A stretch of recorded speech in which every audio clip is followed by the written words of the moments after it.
ازيكم؟ في فيديو النهاردة هعمل معاكم صينية الجلاش باللحمة المفرومة. صنف كده خطير، من احلى الاكلات اللي ممكن تعمليها في عزومة او في اي وقت، غدا خفيف او عشاء خفيف. هقولك في الفيديو ده على كام تركاية كده تطلع معاكي الجلاش هش جدا، من جوه مورق وطري في نفس الوقت، مقرمش من على الوش، يعني مظبوط جدا زي ما الكتاب بيقول. تابع معايا الفيديو للنهاية عشان تشوفي كام تريكة كده هقولك عليهم. وقبل ما نبتدي ما تنسيش تعملي الاشتراك في القناة وتفعيل الجرس عشان يوصلك كل جديد مني، وهدخل معاكم في الطريقة على طول.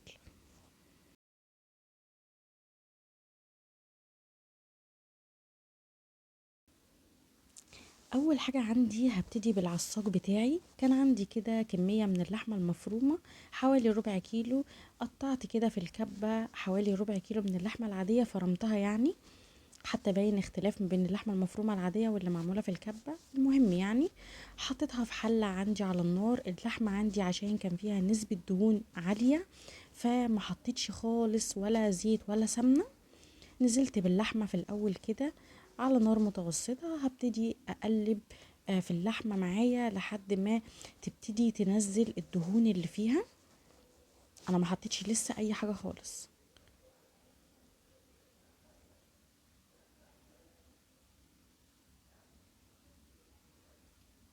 تمام كده. اول لما فكيت اللحمه كده ابتدت تاخد اللون الرمادي، نزلت عندي ببصلايه كبيره فرموها في الكبه فرم خشن.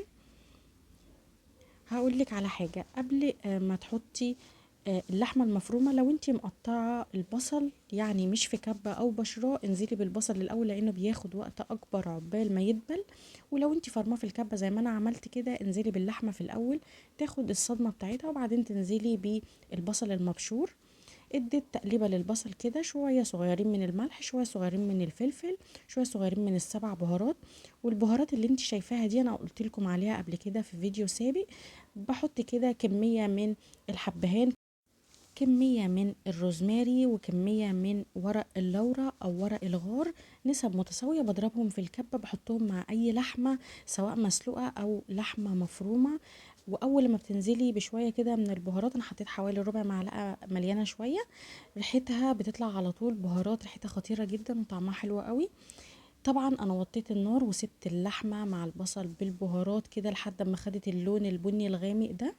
اتأكدت ان اللحمة عندي يعتبر شبه استوت. نزلت بقى بقرنين كده من الفلفل الرومي، قرن من الفلفل الحراق مقطعهم صغير، وانا بحط الفلفل في الاخر على اللحمة المفرومة. ليه؟ لان الفلفل ما بياخدش وقت خالص وبيدبل، فانا مش عايزة الفلفل يتهري معايا في قلب اللحمة، خصوصا انه لسه هيدخل الفرن تاني. اديت للفلفل كده تقليبة في قلب اللحمة، وهسيبه حوالي دقيقة مش اكتر من كده، وبعدين هطفي النار على العصاك بتاعي. وطبعا طول ما هو موجود في قلب اللحمة هتلاقيه كده بياخد من سخونية اللحمة وبيدبل اكتر.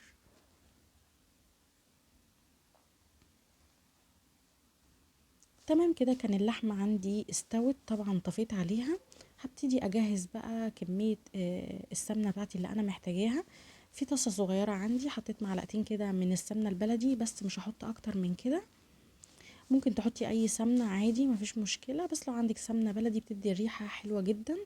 حطيتها على النار سيحتها، وضروري ان انت تسيحيها عشان خاطر لما نيجي ندهن بيها طبقات الجلاش ما بقاش بحط كتير يعني.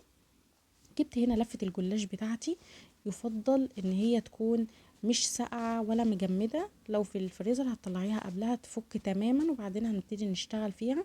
جبت الصينية بتاعتي، حطيت فيها شوية كده من السمنة كويسين عشان تعمل لي عازل ما بين الصينية وما بين الجلاش، الجلاش ما يلزقش معايا في قلب الصينية.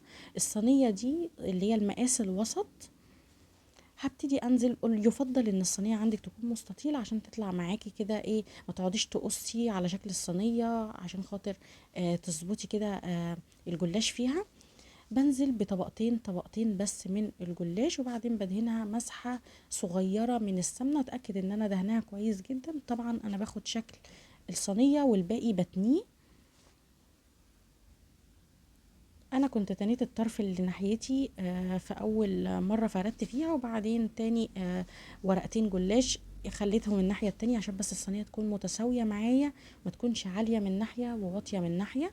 بين كل ورقتين وورقتين بديلها كده مسحة بالسمنة، وهفضل اكرر الموضوع ده. بقسم اللفة بتاعة الجلاش بتاعتي، بحط النص من تحت والنص التاني بخليه بعد الحشو برصه.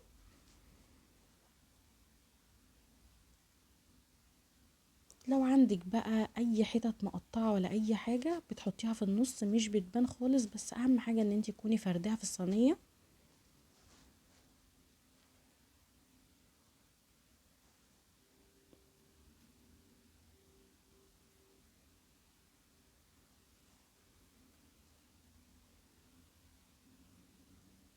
تمام كده، حطيت نص لفة الجلاش بتاعتي، هبتدي انزل بقى باللحمة المفرومة ارصها.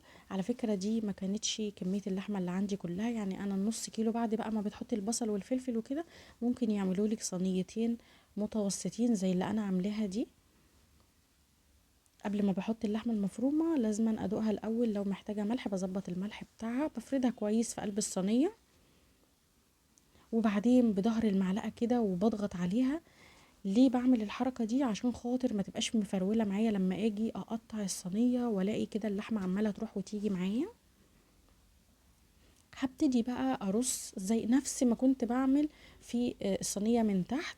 هرجع اعيد تاني ما بين كل رقين مسحة كده من السمنة، انا ما بحطش سمنة كتير، وده السر اللي بيخليها واخدة سمنة مظبوط، وفي نفس الوقت السمنة ما بتبقاش زيادة، بتبقى مظبوطة جدا.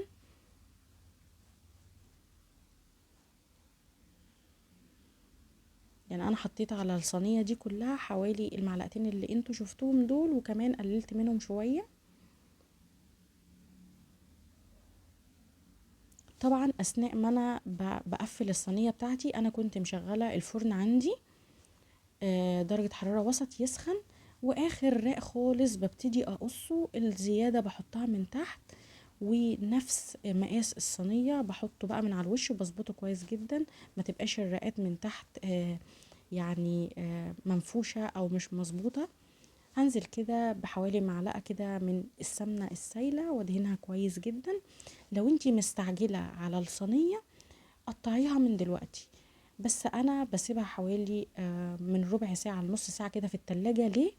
عشان لما اجي اقطعها تكون السمنة مسكت شوية لما بحطها في التلاجة، واعرف اقطعها بشكل مظبوط، ما تقعدش رقات الجلاش تروح وتيجي معايا. وبعدين بقسم، بعمل علامات كده في الصينية عشان لما اجي اقطعها تكون مربعات مظبوطة.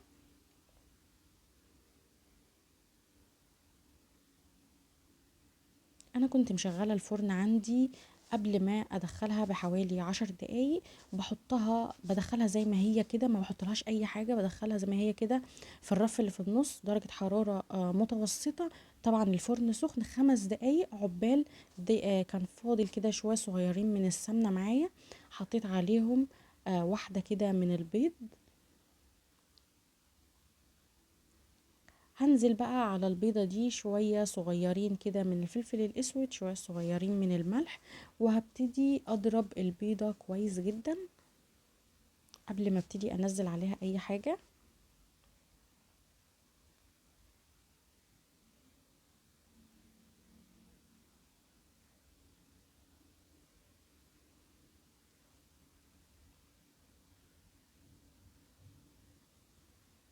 عايزة أقول لكم على حاجة، ان انا لازم بدخل الجلاش عندي حوالي 5 دقايق كده. ليه بعمل الحركة دي؟ عشان السمنة اللي ما بين الرقات تخلي تعمل لي كده فرق ما بين الطبقات، و يعني تبقى مورقة معايا. نزلت هنا بكوباية بمج كده من اللبن زي ما انتوا شفتوا على البيض، وهبتدي اقلب كويس جدا لحد ما البيض يبتدي يدوب معايا في قلب اللبن. طبعا كل ده انا بكسب وقت عقبال ما ال5 دقايق بتوع الجلاش وخرجوا من الفرن تكونوا عدوا.